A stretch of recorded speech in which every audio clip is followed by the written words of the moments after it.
যুক্তরাষ্ট্রের president Donald ট্রাম্পের কঠোর হুঁশিয়ারির পর দক্ষিণ ইরানে মার্কিন বাহিনীর হামলায় অন্তত ৮ জন ইরানি সেনা নিহত হয়েছেন।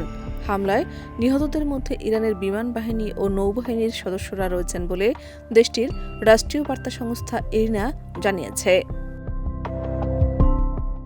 ৮ জুলাই ইরানের দক্ষিণাঞ্চলের গুরুত্বপূর্ণ বন্দরনগরী বন্দর আব্বাস এবং বুশেহর এলাকায় এই হামলা চালানো হয়। হামলার পর ওই এলাকাগুলোতে নিরাপত্তা জোরদার করা হয়েছে এবং ক্ষয়ক্ষতির পরিমাণ নিরূপণে কাজ করছে ইরানি কর্তৃপক্ষ।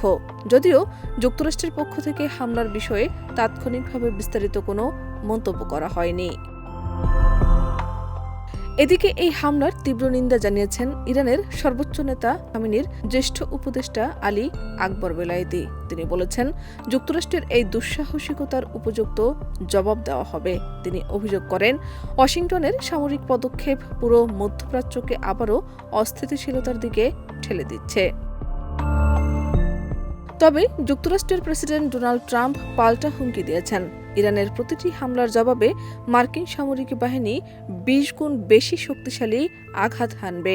তুরস্কের আঙ্কারায় ন্যাটো শীর্ষ সম্মেলন শেষে মার্কিন প্রেসিডেন্টের সরকারি বিমান এয়ারফোর্স ওয়ানে সফররত সাংবাদিকদের সাথে আলাপকালে তিনি এই কঠোর হুঁশিয়ারি উচ্চারণ করেন। ইরানের বিরুদ্ধে বড় ধরনের প্রতিশোধমূলক ব্যবস্থার সতর্কতা দিয়ে ট্রাম্প বলেন, আমরা মাত্রই তাদের উপর খুব শক্তিশালী আঘাত হেনেছি। এখন থেকে প্রতিবার তারা আমাদের আঘাত করার চেষ্টা করলে আমরা তাদের ২০ গুণ বেশি আঘাত করব। বিশ্লেষকদের মতে সাম্প্রতিক এই হামলা মধ্যপ্রাচ্যে নতুন করে সামরিক উত্তেজনা বাড়িয়ে দিতে পারে। বিশেষ করে হরমুজ প্রণালী ঘিরে নিরাপত্তা পরিস্থিতি আরও জটিল হওয়ার আশঙ্কা রয়েছে। বিশ্বের জ্বালানি সরবরাহের জন্য অত্যন্ত গুরুত্বপূর্ণ এই জলপথে উত্তেজনা বাড়লে আন্তর্জাতিক তেলের বাজারেও এর প্রভাব পড়তে পারে। শাহনাজ পারভীন, দেশ রূপান্তর।